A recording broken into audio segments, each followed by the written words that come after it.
Right, let's get straight into it. Welcome, focused learners, to this explainer.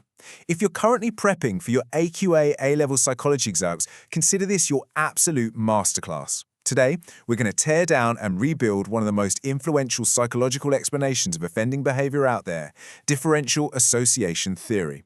We are going to explicitly hit those AO1, AO2, and AO3 marks together, building up your knowledge block by block so you can walk into that exam room feeling completely confident. Okay, let's dive into this. Are criminals born or are they made? For a really long time, early criminologists like Lombroso argued heavily for biological determinism. That's the idea that criminals were essentially genetic throwbacks, just born with inherent defects. But then, in 1939, an American sociologist named Edwin Sutherland completely flipped the script. He challenged all those biological and moral theories by asking a really simple but totally profound question. What if offending isn't an inherited trait at all? What if, just like learning to bake a cake or play chess, it's entirely learned?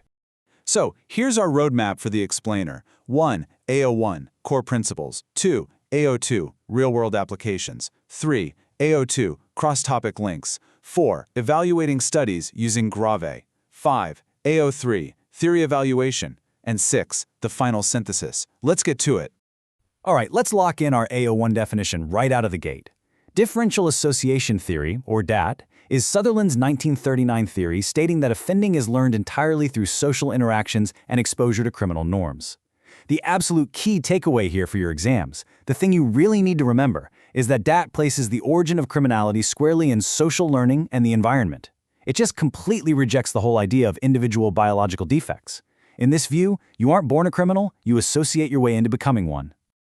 So, you might be wondering, how exactly does this criminality get learned? Well, Sutherland argued it happens through everyday communication, primarily within intimate personal groups. We're talking about your family, your friends, your peer networks. But it's not just about picking up a vaguely bad attitude. These intimate groups actually teach you two very specific things, the how and the why. The how refers to practical techniques, literally everything from how to hotwire a car to how to hack a secure financial database. The why, on the other hand, refers to the internal motivations and rationalizations. Those are the cognitive processes you use to neutralize guilt. And crucially, this is a big point, this develops identically to normative non-criminal behavior. You learn to commit fraud the exact same way you learn to tie your shoes or ride a bike, entirely through environmental influence. Now, what's really interesting about this slide is how Sutherland actually quantified this learning process. He broke it down into 4 key variables of exposure.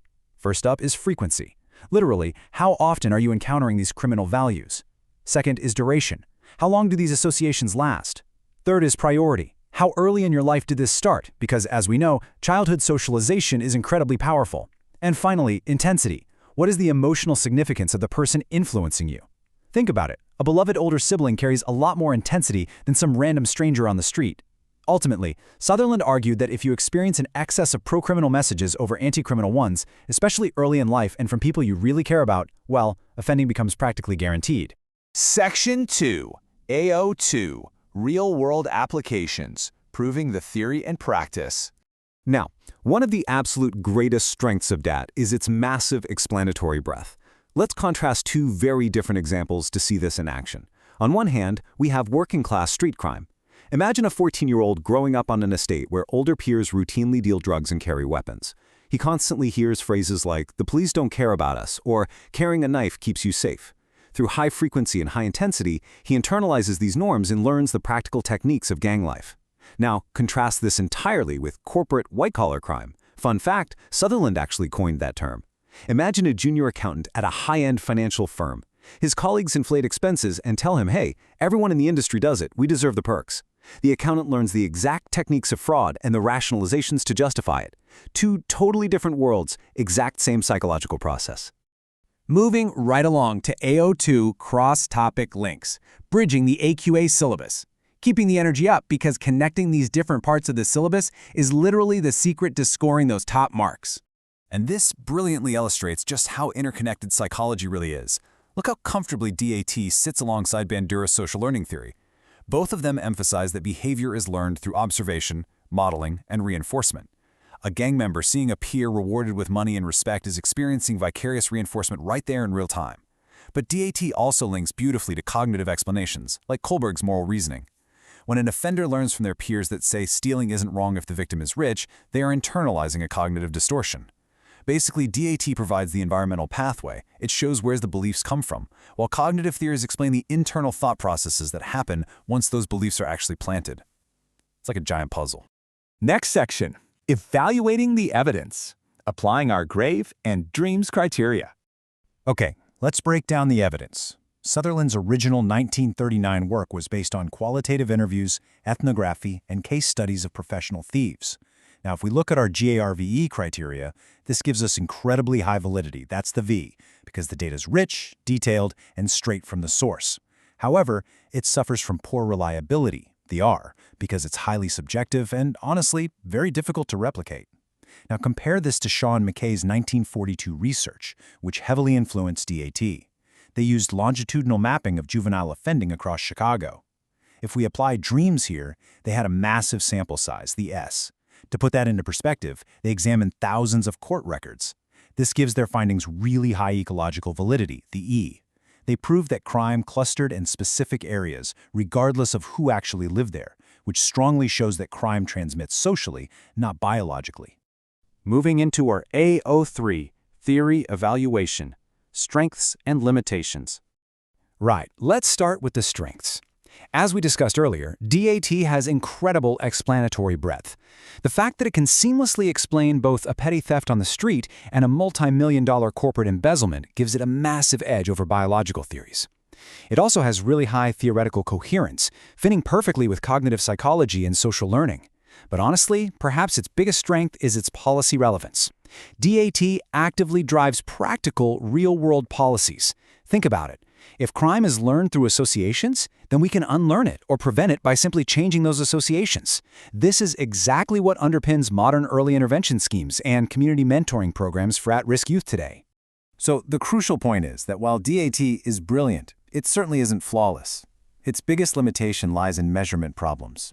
Concepts like the intensity or the frequency of pro-criminal attitudes are just incredibly abstract. How do you reliably measure the exact moment someone has internalized more criminal definitions than non-criminal ones? You really can't. And because it's so hard to measure, the theory lacks scientific falsifiability. Furthermore, DAT tends to over-predict criminality. It kind of ignores human resilience. Many people grow up in high-crime areas, get exposed to these attitudes daily, and never offend at all. By entirely neglecting biological differences and focusing solely on the environment, the theory runs the risk of strict environmental determinism, basically implying people are just doomed to offend based on their postcode. And finally, Section 6, the final synthesis, building a biopsychosocial framework. Let's move to and see how this builds into the perfect concluding thought for an A-level essay. To truly understand offending, we absolutely have to adopt an interactionist approach, blending DAT into a wider biopsychosocial framework. DAT is an absolute masterclass in explaining the social pathways into crime.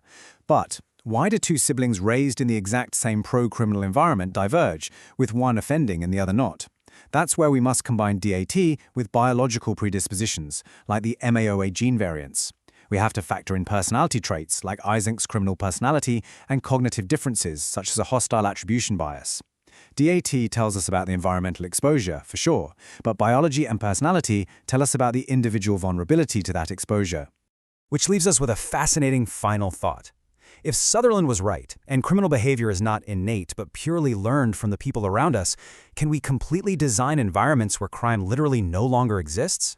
Or will human free will and the messy complexities of our biology always find a way to break the rules? Definitely something to chew on as you review your notes. Thanks for joining me on this explainer, and best of luck with your exam prep. Keep learning, keep questioning, and I'll catch you next time.